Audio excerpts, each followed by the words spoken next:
Now, in the case of late Peter Rufai, who has just been buried, a lot of people have argued that the Nigerian government failed him when he was alive. The Nigerian government refused to take care of him when he was alive, despite the fact that he was a legend for this country and he played football for this country.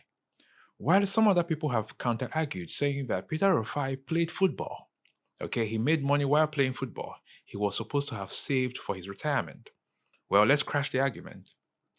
Now, like other countries, Nigeria does not have institutions that takes care of their retired athletes. Like other countries, Nigeria does not have a structured pension scheme for their retired athletes. Like other countries, Nigeria does not have a welfare scheme for their retired athletes.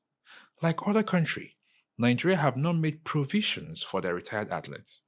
And that's the reason why it looks as if everybody deserves some sort of special treatment from the government because Nigeria lacks critical institutions.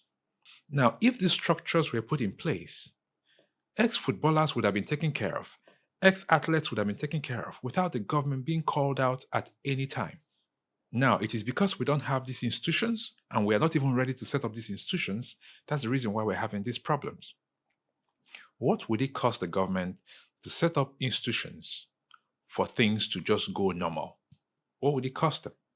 Now, let's come down to the normal scheme of things. Let's assume that you stop playing football. What it means in this country is that if you stop playing football, you can't get a job in Nigeria because there are no jobs. Now, if you stop playing football, you can't actually get a proper health care because we don't have a proper healthcare structured in this country. We don't have affordable healthcare. It is not even structured to take care of people when they're really sick. If you have money, you have to fly abroad. Now, if we take away the fact that Nigeria does not have institutions set up for her retired athletes, what about setting up institutions to manage average Nigerians? Meaning that even as a former footballer, you can walk into a proper hospital in Nigeria and the hospital will take care of you on a budget. Yes. Even as a former footballer, you can get a job in Nigeria and work.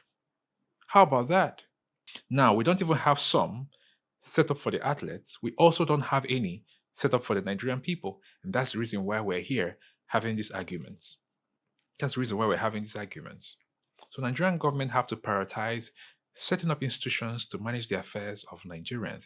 It has to be something. It won't cost them anything. Let the structure be on ground. Let there be proper healthcare. Let there be jobs. Set the ball rolling for things to happen in the country. Set up proper institutions for athletes, for the military, for the police. Let these people so that they can be taken care of when they're old, so that they can be proud to serve the country. People would have to join certain institutions in the country because they know that they would benefit when they're old. And that's the reason why they want to join. So, how about putting those things to entice them and drag them into the system and make them stay loyal? Because they know that if they're not loyal to the system, they might lose their benefits. But now there are no benefits. And so everybody is just scrambling here and there, trying to benefit as much as they can now because they know that there's nothing for them in the future. That's wrong. It is really wrong.